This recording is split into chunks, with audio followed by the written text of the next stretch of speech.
Eccoci qua ragazzi, salve a tutti, bentornati sul canale, buon martedì.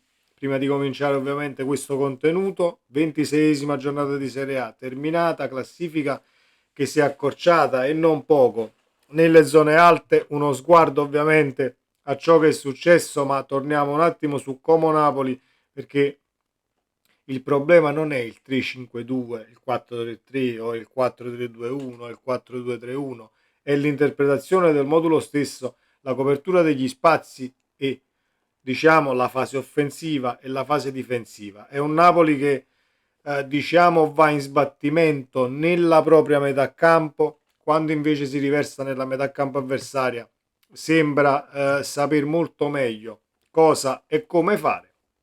Quindi andiamo a dare uno sguardo anche lì, ci aiuteremo con la lavagna qui dietro. Le parole di Osimhen nell'immediato post partita di Galatasaray Fenerbahce per quanto riguarda il futuro, che non voglio dire destano preoccupazione, però diciamo che devono sicuramente mettere in tantino in allarme il Napoli e la situazione mercato per quanto riguarda il prossimo giugno. Fatemi sapere la vostra qui sotto nei commenti, iscrivetevi al canale, mi raccomando, attivando la campanellina delle notifiche, così si resta aggiornati ogni qualvolta esce un nuovo contenuto. Mi state dando una grossa mano, continuate ad unirvi alla nostra community e non ve ne pentirete. Nella sezione commenti qui sotto, come sempre, ci confrontiamo e cresciamo insieme. Da dove partiamo? Partiamo dalla classifica e poi passiamo a questa situazione 3-5-2, 4-3-3, dobbiamo cambiare, eccetera, eccetera. Inter 57, Napoli 56, Atalanta 54, Juventus 49. La Juventus è fuori dalla lotta scudetto? Assolutamente no. 8 punti non sono praticamente niente per una squadra che negli ultimi anni diciamo ha recuperato molti ma molti punti. Ricordiamo la Juventus di Allegri che era dietro 67 punti e poi è tornata al ridosso della zona Champions. Poi il come ci arriva lo sappiamo tutti, a volte per meriti, a volte eh, non meritando, ecco, i 3 punti, ma li porti a casa lo stesso in altri modi. E quindi diciamo che tra l'Atalanta, la Juve e la Lazio e la stessa Fiorentina è la candidata insieme ad Inter, Napoli e la squadra di Gasperini, credo, a potersi portare a casa anche il tricolore, perché io non la escludo e né tantomeno noi, un punto dietro all'Inter e con lo sconto diretto da giocare, dobbiamo gettare la spugna così come stanno facendo in tanti. Assolutamente no. Finché la matematica non ci condanna, noi dobbiamo stare sul pezzo, noi tifosi, la squadra, l'allenatore, la società. Ecco perché sono d'accordissimo con il tweet che ha fatto il presidente. Ad effetto? Ad effetto. Speriamo che l'abbia capita almeno la squadra, perché se poi ci dobbiamo rifarci alla conferenza e alle parole un tantino destabilizzanti, anche se molto chiare, e va a finire veritiere, di Conte, diciamo che tanto bene non fanno. Detto questo, 3-5-2, 4-3-3 è un problema di moduli, è un problema di 4 difensori o 3. Bisogna interpretarli i moduli e quindi se interpreti male la fase di costruzione, soprattutto dal basso, che tu abbia 4, 6 o 46 difensori, non cambia praticamente niente. È un Napoli che nelle ultime uscite, al di là degli infortuni e di dover fare di necessità virtù per chi poter schierare e quant'altro, passa a 3 dietro, benissimo.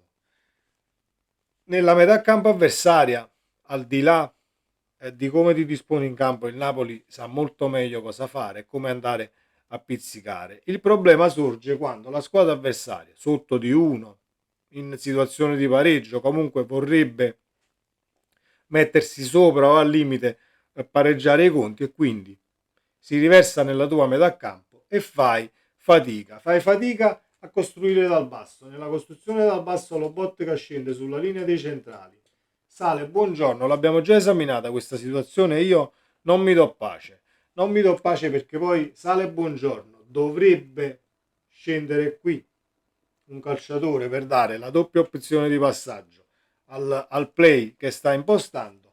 In questo caso potrebbe anche scendere un raspatore di turno, prende il pallone, si gira e partiamo in avanti in maniera verticale, e invece si scarica sull'esterno e qui la squadra avversaria ti viene a prendere, scatenando poi l'uomo su uomo, e molte volte qui e qui ci perdi il pallone, o devi ritornare dietro da Meret e fai sempre la stessa cosa, da qua a là, da là a qua, tant'è vero che contro il Como l'abbiamo visto fare solo a Spinazzola.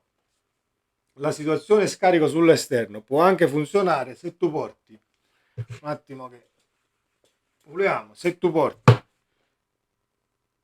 2-3 calciatori qua, fai densità in questa zona del campo, e poi Spinazzola lancia di qua e cambi campo. Quindi il cambio campo potrebbe essere una soluzione, diciamo, che funziona, anzi è una soluzione che funziona in questo caso, senza se e senza ma.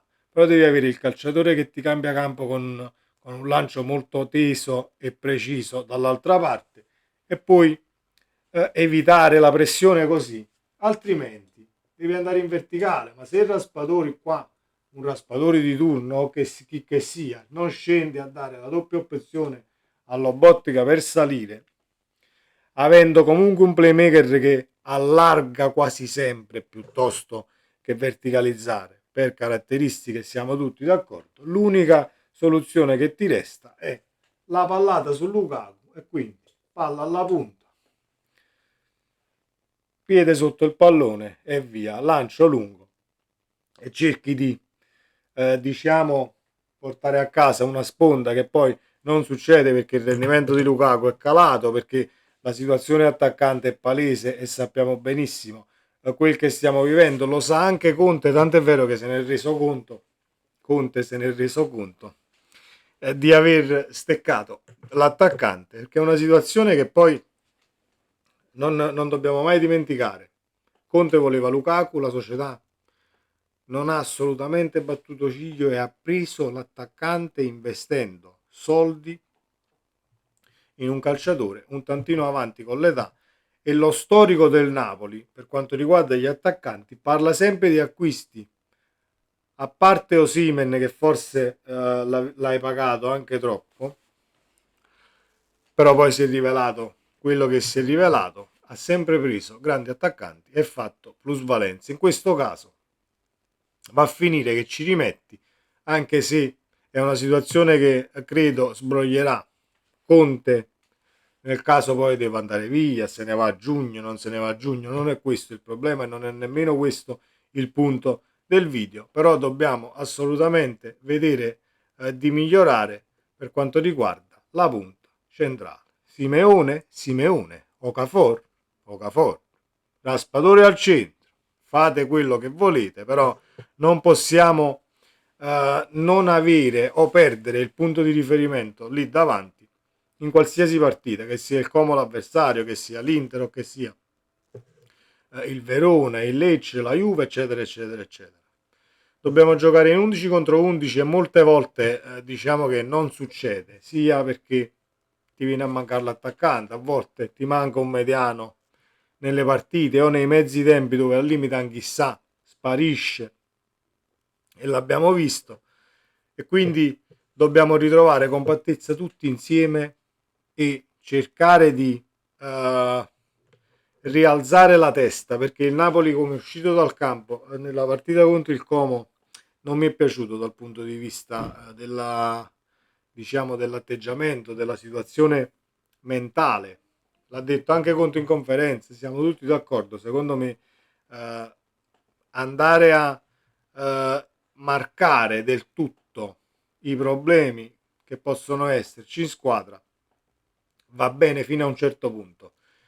Infatti noi l'abbiamo vissuto l'anno scorso e ci sono elementi molto probabilmente dal punto di vista mentale vulnerabili, senza se e senza mai, non è nemmeno forse un peccato mortale, sono uomini e ovviamente vivono determinate situazioni, alcune pesano, altre possono pesare di meno, però dobbiamo andarci secondo me un tantino più piano nello sbattere in faccia a determinati calciatori, perché e per come. Con questo non sto dicendo che è sbagliato, però l'abbiamo vissuto anche l'anno scorso e l'unico problema che potrebbe sorgere dal punto di vista mentale è che alcuni elementi stacchino completamente la spina e lì puoi giocare pure con il 43, 43, 43 e 60 attaccanti.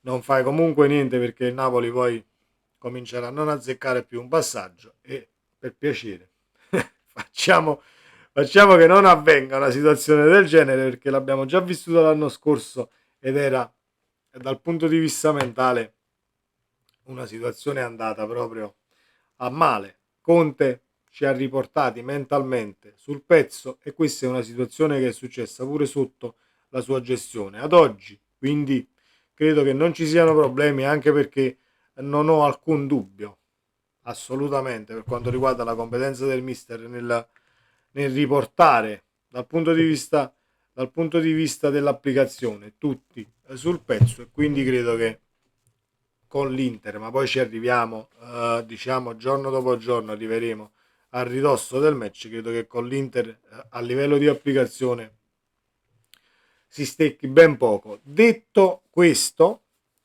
fatemi sapere come sempre cosa ne pensate per quanto riguarda la situazione tattica perché si sta facendo tantissima confusione su questi moduli, il 3-5-2, il 4-3-3 e quant'altro, così come Stramaccioni è intervenuto a Kiss Kiss Napoli e dice la partita del Napoli a Como è stata sorprendente, la squadra di Conte nel primo tempo ha dominato, nei primi 45 minuti la sensazione era quella che si giocasse ad una porta sola, non ci sono state grandissime occasioni da gol. È cambiato qualcosina, il Napoli prima faceva gol ed era difficile farglielo, adesso invece subisce troppo. Nelle partite in cui ha giocato con il 3-5-2 non è riuscito a controllare la partita come gioco e come distanze sul campo. Tornerà al 4-3-3, non lo so se lo farà con l'Inter, forse si metterà a specchio con il modulo di Inzaghi, eccetera, eccetera. La situazione delle distanze mi trova assolutamente d'accordo perché è un Napoli che perde la mediana molte volte per quanto riguarda la situazione in fase passiva quando la squadra avversaria è in possesso e si riversa nella tua metà campo. Non credo che si vada a mettere però a specchio con l'Inter, poi vedremo come andrà a finire perché il Napoli sembra, e concludo dal punto di vista tattico, una squadra che